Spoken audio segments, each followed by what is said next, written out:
Hello everybody and welcome to Tiger Tales The Mysterious Origins. This YouTube channel is dedicated to my original storyline and also answers a lot of questions which are connected to every single storyline I've written that isn't a crossover, a major crossover, on all three other Tiger Tales channels. And also this is the lead up to the creation of characters like William Cranston and Mr. Pocket.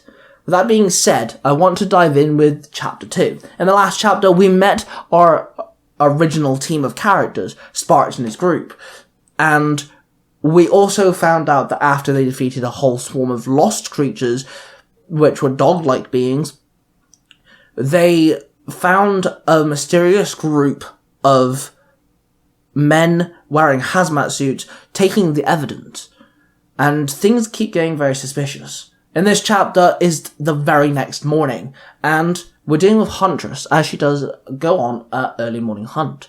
So, let's dive in with Tales of Quasha. Book 1, Hunted. Chapter 2, An Early Morning Hunt. The next morning dawned.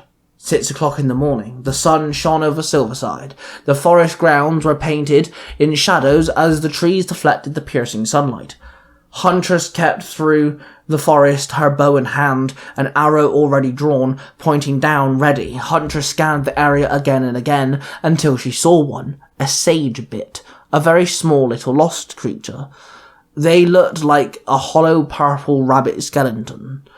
They were harmless most of the time, but they did accelerate the growth of plants, forcing them to die rather quickly. Huntress spotted a couple hopping around. She aimed her bow and released it. An arrow flew through the trees and hit one of the sage bits in the head, and the hollowed out eye socket now had an arrow piercing through it. It dropped dead, and the other two ran off. Huntress huffed with an eye roll, and then she ran off after them. She found one in a patch of the daisies. They all started to age rather quickly. They grew slightly taller, but then the colour of the daisy's petals withered away, and then the petals sunk down and some fell off. Huntress withdrew another arrow and aimed it with a quick release. The rabbit-looking bone creature dropped to the floor dead. The daisy stopped aging and went back to normal. Then Huntress tried to find the last one. She found the tracks and started following them. She scanned the mud and kept to one side of the path to make sure she did not disturb the new footprint. Then she found it licking the raindrops off a tree trunk, its saliva eroding the bark away. Huntress drew her arrow, and with a deep breath she let it go. The arrow flew and it hit the lost creature. It died as the arrow went through its head and the tree, the rabbit-like body now dangling off the arrow. Huntress retrieved her arrows. She didn't want to leave any trace of her hunt, as the lost demons will eventually erode away into nothing. She didn't want anyone to find that any evidence of Huntress herself, as her arrows were very unique. She placed the arrows back in her quiver. Then suddenly the forest echoed with the sounds of gunfire, rapid gunfire, like an assault rifle. Weird. That's not a hunting rifle, Huntress muttered to herself. Huntress then pulled out her two daggers and started scaling up a tree till she reached the thick branches above. Then she steadied herself on one of the branches before she hopped to the next one, then to the next one, till she found a steady rhythm of getting from tree to tree. She covered a lot of ground in rather quick time, till she finally found the source of the gunfire. 3 men dressed in black military tactical gear, holding assault rifles, and they were in search of something. "They're hunting something, but what?" Huntress whispered. Then she started running across the trees again and eventually found what the 3 men were after. A small bold boy, wearing orange prison clothes, with the numbers 016 printed on them, written in big black letters. Huntress watched as the boy stumbled through the forest, and it was clear that he was scared and on the run. Huntress turned around and saw the 3 military men closing the gap between them. Huntress drew an arrow and aimed it and released it, and it struck the 3rd guy who was hanging in the back of the trio. He dropped to the floor with a grunt. Both of the other guys noticed, and one man dropped down to one knee to check on his teammate. Huntress bolted down the branches once again and aimed another arrow. She shot it and hit the second guy in the head, and he dropped to the floor. The last man ran and checked on the second fallen comrade before he started scouring the forest for their attacker. The first guy checked the man's pulse whilst looking up in the trees. He aimed his rifle and pulled the trigger aimlessly, shooting throughout the trees above him. Huntress let out a small chuckle as he was missing every shot as he was nowhere near hitting her. She turned around and found the boy hiding behind a large rock. He kept an eye on him. "Come out, you coward!" the military man shouted on the top of his voice wavering. Huntress turned back around and watched the man hop around aimlessly as he aimed his gun at the trees. "Who's the boy?" Huntress asked, her voice echoing throughout the trees. "He has to come with us," the man yelled. "I don't think so," Huntress said, her voice echoed once again. Huntress shimmied across the branches, closing the distance. She stopped when she was right above him. She threw her bow over her shoulders. She then withdrew her daggers. Once again, the sound of the metal grinding against the sheath echoed throughout the forest, making the man jump. Then Huntress jumped off the branch, and the man looked up at the direct time he saw Huntress fall on top of him. She landed on top of him and rammed both blades into the man's throat, blood exploding from his wound and all over Huntress's hands. The man dropped under Huntress's weight. Huntress withdrew her blades from the man's neck. She cleaned them off in her trousers and then sheathed them. She then searched all three bodies.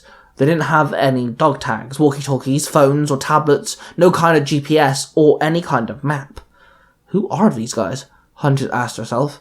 "They're ex-military," a voice said. Huntress looked up to see the boy, who was originally hiding behind the rock, now stood in front of her. She now had a better look at him, now that she was on ground level. He was rather skinny, almost underfed. His clothes hung off of him. "Hey there," Huntress said with a soft smile. "Hi. Thanks for saving me," the boy smiled back. "No worries. Why are these people after you?" Huntress asked. "Whenever someone breaks out or does something kind of stupid, they get called," said the boy. "Oh, I see. You got a name?" Huntress asked. 061, the boy replied. "Okay, 061, I'm Huntress. Nice to meet you," she replied. She then stood up and walked over to him. She opened up her side pocket of her trousers and pulled out some crackers she would use normally to lure out the sage bits. She then handed them to 061, and he was hesitant at first but eventually took them, and he took a small nibble. "I have more food back at home. I'm sure the boss won't mind," Huntress stated. "You have a boss?" he asked with a swallow. "No, he's my best friend, but he leads the team," Huntress explained with a small chuckle. "I have no friends," 061 stated solemnly. "I'll be your friend," Huntress said to him. "I live 2 miles out that way. Come on, if you want to follow me, we can get you some more food," Huntress said. The boy nodded. Huntress watched then as, with a small grin, the boy's throat started glowing a bright neon green. Then the boy opened his mouth and spewed a small burst of green fire, which made the crackers all crispy, black and smoking. Then he devoured it whole. Huntress looked at the boy in shock. "Sorry, not really meant to do that without permission," 061 told her. "You just breathed green fire," Huntress gasped in shock. "Yeah, that's what all emerald breathers do," the boy said in confusion. "Wait, emerald breathers? As in lost creatures?" Huntress asked. The boy nodded. "How can you do that?" Huntress asked in shock. 061 opened his mouth, ready to respond, but before his words left his mouth, a gunshot sound filled the forest. Huntress stood there with her mouth wide open. She had no idea whether she was screaming or not. She watched the boy fall back and drop to the floor, the ground filled with blood, as it stained his shirt. The boy laid there lifeless. Huntress looked around and scanned the forest, and quickly she found nothing there. No one was, of course, around. She quickly calculated the trajectory of the bullet, and then she ran towards the way it would have came from. She reached a ledge. She climbed it and found a nice little porchway in a cliff, a perfect place for someone to lay down and snipe someone. She knelt down and picked up a leaf that had clearly been flattened, and it was very easily clear that the twigs and leaves had been moved to one side or the other to fit a perfect shape of a human body. Someone had laid there, someone had taken a shot and hit 061 before they ran off. Huntress took several deep breaths, not knowing what to do. She then walked off out of the forest and headed home. And there you have it, guys. Chapter 2 of the first book of my original story. Now, don't get me wrong, there are other stories coming out on the channel, but for now we're sticking with this one, especially just for now. Thank you all for tuning into this story, and don't forget to check out the other Tiger Tales. We have Tiger Tales, where we have lots of different stories and fan fictions, and then we have Tiger Tales The Lost Stories and Tiger Tales Game Over. They all host their own specific stories and my fan fictions, and 99% of my stories and fan fictions are all connected, so you might want to go check them out. It's a lot of fun. That being said, don't forget to subscribe to this YouTube channel so you don't miss out on any more original storytelling, and I shall see you guys really soon.